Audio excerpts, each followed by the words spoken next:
ഉന്നത വിദ്യാഭ്യാസത്തിൽ സംസ്ഥാനം മുന്നിലെന്ന മന്ത്രിയുടെ അവകാശവാദം അടിസ്ഥാനരഹിതമെന്ന് കേന്ദ്ര നീതി ആയോഗ് റിപ്പോർട്ടിലെ കണക്കുകൾ. സർവകലാശാല കോളേജ് സാന്ദ്രതയുടെ കാര്യത്തിലും കേരളം മറ്റ് തെന്നിന്ത്യൻ സംസ്ഥാനത്തേക്കാൾ പിന്നിലാണ്. 2025 കണക്കുകളിലാണ് കേരളം ഏറെ പിന്നിൽ പോയത്. ജനം ബ്രേക്കിംഗ്.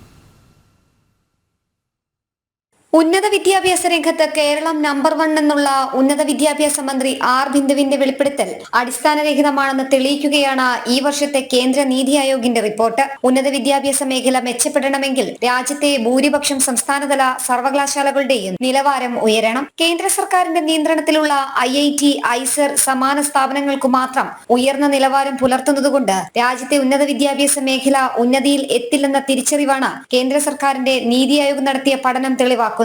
കഴിഞ്ഞ മാസമാണ് റിപ്പോർട്ട് പ്രസിദ്ധീകരിച്ചത്.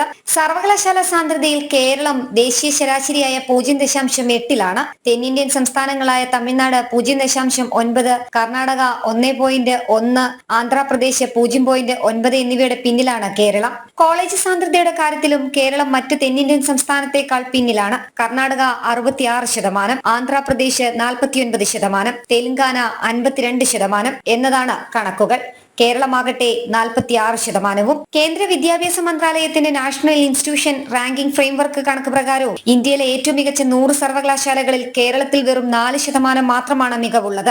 ഇവിടെയുള്ള 14 സർവകലാശാലകളിൽ 3 സർവകലാശാലകളാണ് ഉയർന്ന അക്രഡിറ്റേഷൻ അർഹത നേടിയത്. പഠനം, ഗവേഷണ നിലവാരം എന്നിവയിൽ കേരളം ദേശീയതലത്തിൽ വളരെ പിന്നിലാണെന്നതാണ് നിലവിലെ കണക്കുകൾ വ്യക്തമാക്കുന്നത്. നീതി ആയോഗിന്റെ റിപ്പോർട്ട് പ്രകാരം അക്രഡിറ്റേഷനുള്ള അഫിലിയേറ്റഡ് യൂണിവേഴ്സിറ്റികളുടെ ദേശീയ ശരാശരി 39% ഉള്ളപ്പോൾ കേരളം 35%. ഉന്നത വിദ്യാഭ്യാസ മന്ത്രിയുടെ അടിക്കടിയുള്ള പ്രസ്താവന പൊള്ളയാണെന്നതിന്റെ വ്യക്തമായ തെളിവാണ് നീതി ആയോഗ് പഠന റിപ്പോർട്ടെന്നും മന്ത്രിക്ക് സർവകലാശാല ഭരണത്തിൽ നേരിട്ട് ഇടപെടാൻ അധികാരങ്ങൾ നൽകുന്ന പുതിയ നിയമ ഭേദഗതി കൂടി നിലവിൽ വരുന്നതോടെ ഉന്നത വിദ്യാഭ്യാസ മേഖല കൂടുതൽ തകരുമെന്നും സേവ് യൂണിവേഴ്സിറ്റി ക്യാമ്പയിൻ കമ്മിറ്റി മുന്നറിയിപ്പ് നൽകി. ജനം, തിരുവനന്തപുരം.